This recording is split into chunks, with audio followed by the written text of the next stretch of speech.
I'm employed by Manchester Diocese as a mission support priest, particularly with a responsibility to reaching out to the business community here in Manchester city centre. Part of what we want to do is build a partnership where we're learning from the business community, understanding the pressures they uniquely face at this time, but also serving them through pastoral relationship support and the events that we put on at Ministry to Business. Peter recently put on a Ministry to Business event at Manchester's prestigious Radisson Edwardian Hotel.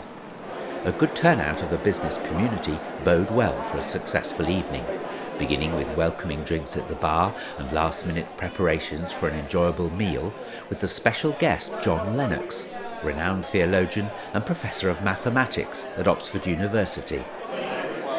One of the things that we have at Ministry to Business is a network of like-minded Christian businessmen and women working in the city centre, so contacts made that way.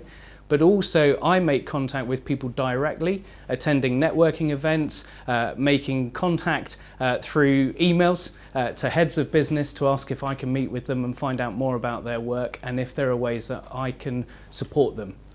It's a pleasure to welcome you all here to the Radisson Blu Edwardian. It's a great pleasure to host this Open to Question in one of Manchester's historic landmarks, the Free Trade Hall. It's lovely to be able to use it for the free exchange of ideas, and I hope we'll have some robust conversations around our tables. Newton believes in God and drives his science. And when he discovered his law of gravity and other things, he wrote the most brilliant book in the history of science, the Principia Mathematica, expressing in it explicitly the hope that it would cause a thinking person to believe in a deity. How is it that Isaac Newton was driven, and Kepler and Galileo and so on, were driven by their faith in God, and now Stephen Hawking tells us we've got to choose between science and God? We're all on a mission. Businesses have mission statements. They would be missionaries pushing their product, so I'm no different to them. I think what we've got to do differently, though, is how we build relationships that are credible, where people can actually engage with our message and engage with ourselves as Christians in the workplace. It's important we're responsible employers, responsible husbands and fathers. But for me as a Christian, my calling in business takes me to the next level. And so I really want to come to this event. I want to bring with me my bank manager, my accountant, my solicitor, to gain a greater understanding of how God really is credible and faith is relevant in 21st century life. It's about the balance. It's about understanding the spirituality as well as the material world. It's about both. I did find it very interesting, actually. I think I probably only got about 20% of it, to be fair. I think it's a cliche, but we all know it's true that money doesn't make you happy, and there's many people in the workplace saying there must be more to life than this. There must be more to life than the 9 to 5, and there certainly is, and we need to answer what that question is. Just have a look around the room now. People are chatting around their tables, and we're hoping that that's where the conversations are had. So people will start talking about what they've heard.